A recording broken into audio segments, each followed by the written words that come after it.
के बच्चे विदेशों से इंपोर्ट किए गए खिलौनों से ही खेलते रहे।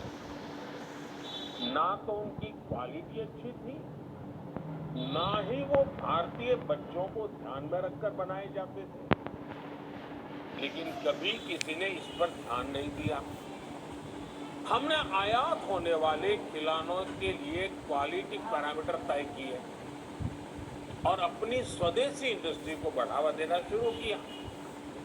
3-4 वर्ष में ही टॉय इंडस्ट्री का कायाकल्प हो गया और इससे रोजगार के अनेकों नए अवसर तैयार हुए। हमारे देश में दशकों तक ये अप्रोच भी हावी रही कि डिफेंस इक्विपमेंट सिर्फ आयात किए जा सकते हैं, बाहर से ही ला सकते हैं। हम अपने देश के मैन्युफैक्चरर्स पर ही उतना भरोसा नहीं करते थे। हमारी सरकार ने इस अप्रोच को भी बदल डाला। हमारी सेनाओं ने 300 से ज्यादा ऐसे साजो सामान और हथियारों की लिस्ट तैयार की है जो अब भारत में ही बनाए जाएंगे, भारतीय इंडस्ट्री से ही खरीदे जाएंगे। आज भारत 15,000 करोड़ के डिफेंस इक्विपमेंट विदेशों में निर्यात कर रहा है। इससे रोजगार के हजारों अवसर तैयार हुए हैं। साथियों, आपको एक और बात कभी भी भूलनी नहीं चाहिए। जब देश ने 2014 में हमें सेवा का अवसर दिया, तब भारत में बिकने वाले ज्यादातर मोबाइल फोन विदेशों से आयात किए जाते थे। हमने लोकल प्रोडक्शन बढ़ाने के लिए इंसेंटिव्स दिए। अगर आज भी 2014 से पहले वाली स्थिति होती तो फॉरेन एक्सचेंज पर हमारे लाखों करोड़ रुपए खर्च हो गए होते। लेकिन अब हम न सिर्फ घरेलू जरूरतों को पूरा कर रहे हैं, बल्कि मोबाइल फोन का निर्यात भी कर रहे हैं। दुनिया के देशों में पहुंच रहा है। इससे भी रोजगार के हजारों नए अवसर बने हैं। साथियों, एम्प्लॉयमेंट जनरेशन का एक और पक्ष है और वो इंफ्रास्ट्रक्चर प्रोजेक्ट्स में सरकार द्वारा किया गया इन्वेस्टमेंट। हमारी सरकार इंफ्रास्ट्रक्चर प्रोजेक्ट्स में तेज रफ्तार के लिए जानी जाती है। जब सरकार कैपिटल एक्सपेंडिचर पर खर्च करती है तो बड़े पैमाने पर इंफ्रास्ट्रक्चर जैसे रोड, रेलवे, पोर्ट, नई इमारतें, बहुत सी प्रकार की चीजें तैयार हो जाती हैं। इंफ्रास्ट्रक्चर निर्माण में इंजीनियर, टेक्नीशियन, अकाउंटेंट, श्रमिक, हर प्रकार के उसमें तरह तरह के इक्विपमेंट, स्टील, सीमेंट, ऐसी भांति भांति की चीजों की जरूरत पड़ती है। हमारी सरकार के दौरान पिछले 8-9 वर्षों में कैपिटल एक्सपेंडिचर में 4 गुना बढ़ोतरी हुई है।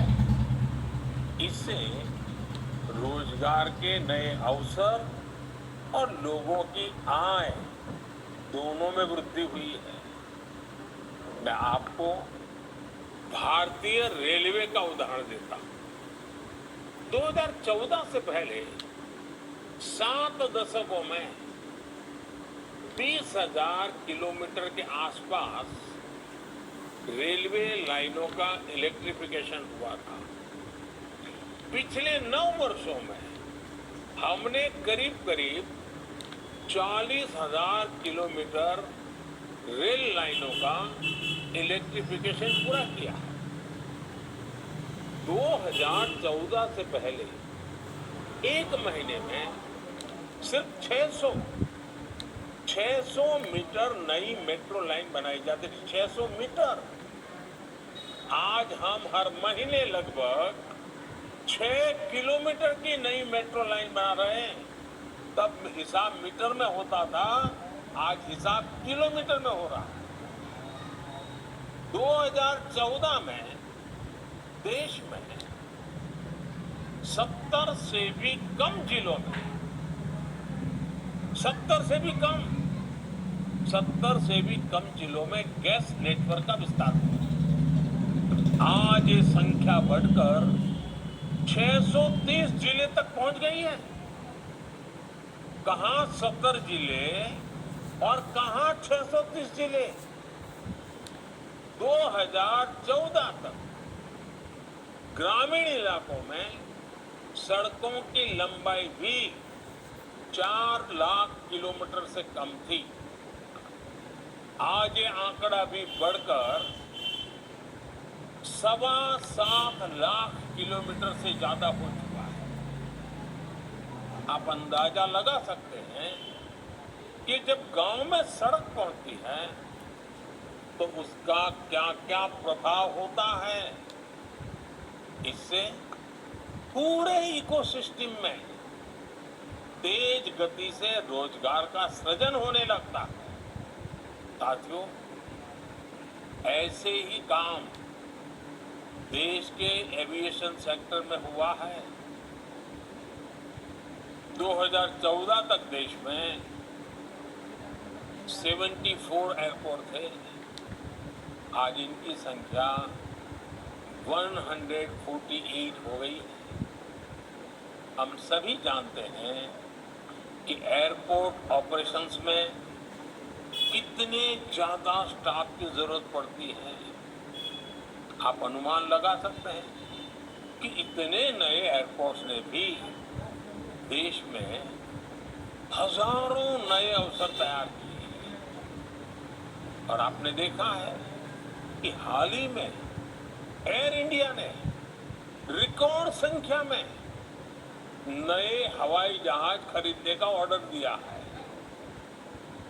कई और भारतीय कंपनियां भी इसी तैयारी में हैं। यानी आने वाले दिनों में इस सेक्टर में कैटरिंग से लेकर इन फ्लाइट सर्विसेज तक, मेंटेनेंस से लेकर ऑन ग्राउंड हैंडलिंग तक बड़ी संख्या में नए अवसर तैयार होंगे। ऐसी ही प्रगति हमारे पोर्ट सेक्टर में भी हो रही है।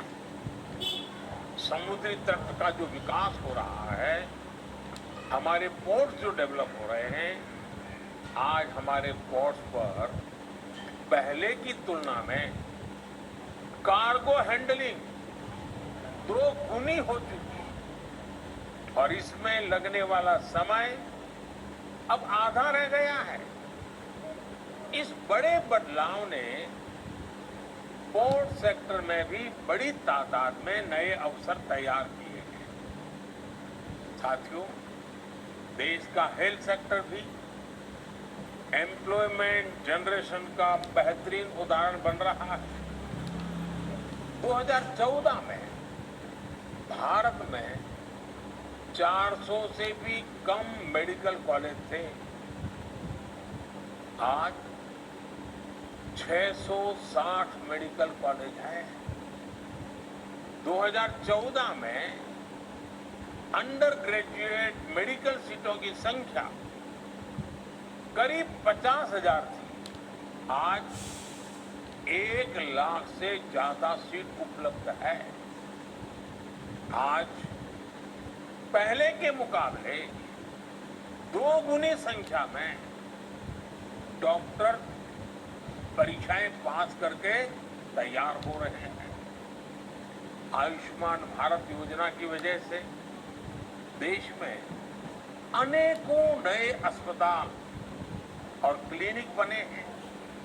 यानी इंफ्रास्ट्रक्चर का हर प्रोजेक्ट रोजगार और स्वरोजगार उसमें बढ़ोतरी सुनिश्चित कर रहा है।